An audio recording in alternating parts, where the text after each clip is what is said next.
Hey, friends, thank you for checking in with the Motive podcast and video series where we try to give you a reason for doing something, especially something that is not obvious. Today, we're going to go over kind of a broad topic, but the cost of time.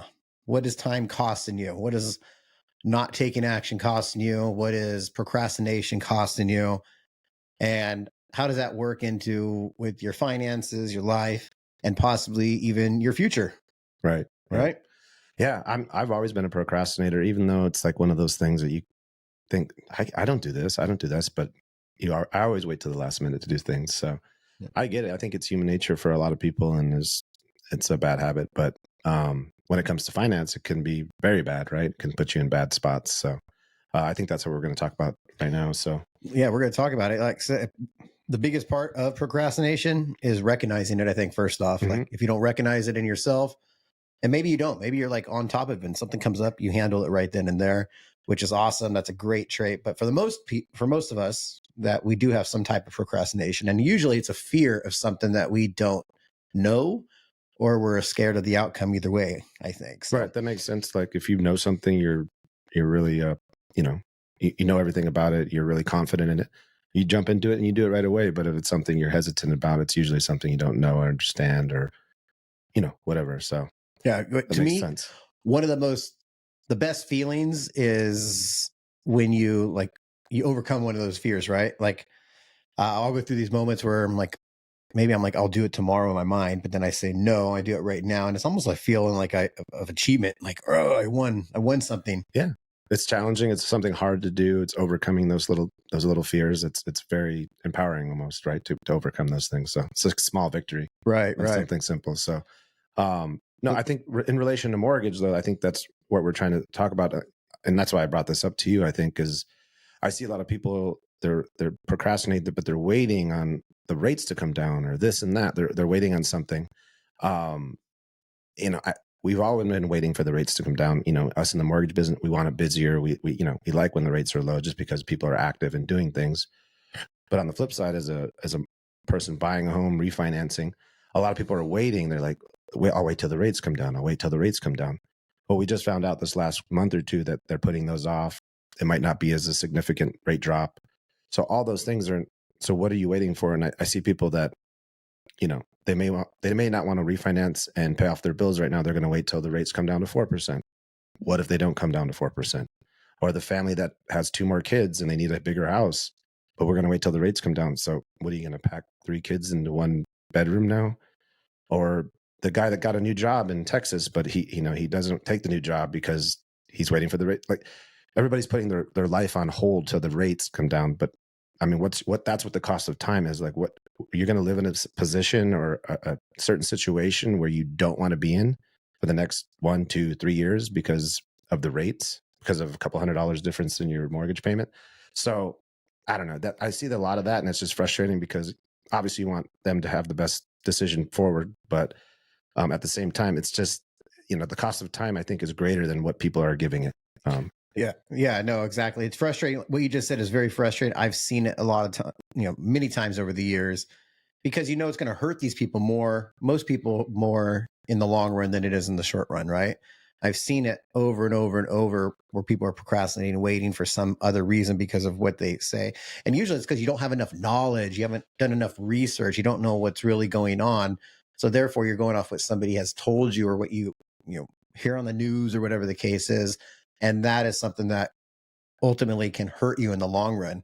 And it might not always, right? We all have a different situation, but if you're waiting, like what we hear today, the statistics now is there's like less than a 5% rate drop in May and like a 48% maybe in June. And that's been declining as well, right? Right. So people who are waiting for this have been waiting for probably a year or a year and a half. Plus, yeah. Yeah, because we were supposed to have one in March, right? I Right. think originally. So you're hurting yourself more. You're paying higher interest if you have credit card debt or student loans that you're just waiting for them to get forgiven. Maybe they will, maybe they won't. But what's it costing you in the long run? What's it hurting you? What's it preventing you from doing? All these different little things that are really affecting you because you haven't taken action and you're not actually doing something right now. Um, Guess what? The problems you have right now are still going to be problems you have in the future if you don't do something different. If you don't take care of those debts or budgeting or structuring your income and your expenses better, right? I think we saw last week that employment or incomes have gone up like 0.04%, but debt has gone up 0.08%. So people are still spending Still twice as spending. much as more than what the actual income increase might have been. Yeah, I mean, it's going to become there's a breaking point at some point with all the debts that's going to happen. So I just hate when I see people paying $2,000 worth of credit card bills when they could just pack it into their mortgage at a slightly higher rate than what their mortgage is right now and pay maybe $200 more on their mortgage. It's like, why would you struggle? Why would you not afford, have a great living just because you're too stubborn to change this thing? It's very frustrating. Yeah. Well, here's a good word of advice is talk and listen to people that know more than you, right? Like, don't listen to Uncle Charlie or, the news. They might be telling you something that worked for them. So too many people are just following a trend like, oh, this is what I'm supposed to do because it worked for this person, that person. But you are not those people. You're on a different pattern. You might need somebody to actually explain things to you and not pretend like you know what's going to happen. Well, if you even tracked what your news input you're getting from the news, if you just pay attention to it, like I have my little MSN homepage or Yahoo homepage, it pops up on my computer screen every once in a while and says, mortgage rates are going down. This is a great time to buy. And 3 days later, it'll be like, mortgage rates are going bad. Don't buy. Rent forever. Like in 3 days, if you can just track on what you're getting, your input is on what you're, getting from the news, then I would not it's not a good track record is what I'm saying. Not at all. 1 minute your values are going to crash. The world's in a mix, falling apart. And then the next day values are going up. Rates are going down. Rates are not expected to go. You're going to go crazy listening to that. And you're never going to know. And you're going to feel more confused at the end of the day and still not do anything because you've let another voice out there control and dictate what you might need to be doing. You let someone else dictate your thinking and you end up lost. You're like a puppet at that point. Yeah. But yeah, like all the news has become a bad weatherman report pretty much. It's just like, yeah, it might be sunny, it might be not. Who knows? But yeah. Yeah, no, the news is all bad. So like I would, again, find out what you have. I mean, we do it all the time with our clients. If you know somebody who's really good at it and smart with their finances and how to structure it, then you need to talk to those people as well and listen to those people, take advice. Or the best thing yet is do your own education and study to learn maybe what the market's doing, maybe what compound interest is costing you actually over the long run, maybe, how to put yourself in a better situation because you're going to wait and wait and wait. And if rates will probably never go down to where they were now or where they were with most people in those 2s and 3s and whatever, right?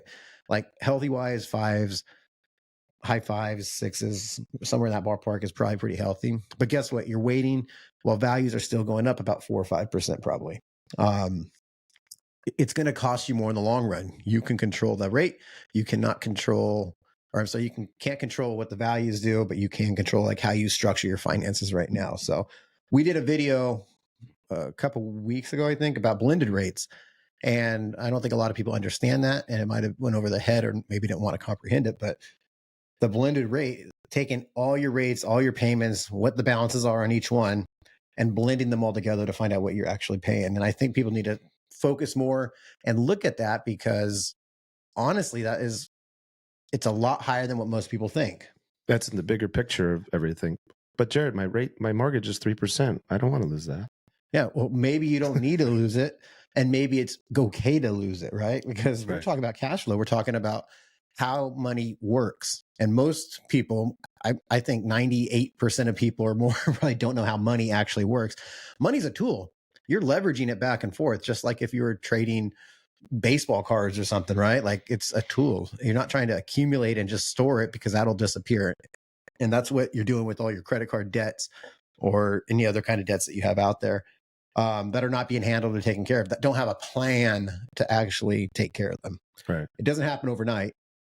It's not, usually it's not going to happen overnight, right? Unless you win the lotto or something like that. But yeah, take action, take a plan. It's costing you more by waiting and it's taking your time up. And that's not even counting the time that you think about you think about it, right? Like Right. the amount of time that it weighs on your head when you're in bed, with your wife or husband, and you're thinking about these debts and, oh wait, I got to pay this bill, I got to hop on, all this junk subconsciously and consciously Right. affects you. Waste of time, added stress. It's just a waste. So I mean, yeah, don't jump in and just refinance, or don't jump into anything. Think, we said, look, ask a professional, learn it yourself. We're not asking you to learn, like, don't become an economist overnight and learn, 20 years of information. It's something simple. Start somewhere with your personal finances, how to budget, what interest am I paying? That blended rate where you're saying, I have a 3% mortgage, I'm paying 30% on credit cards.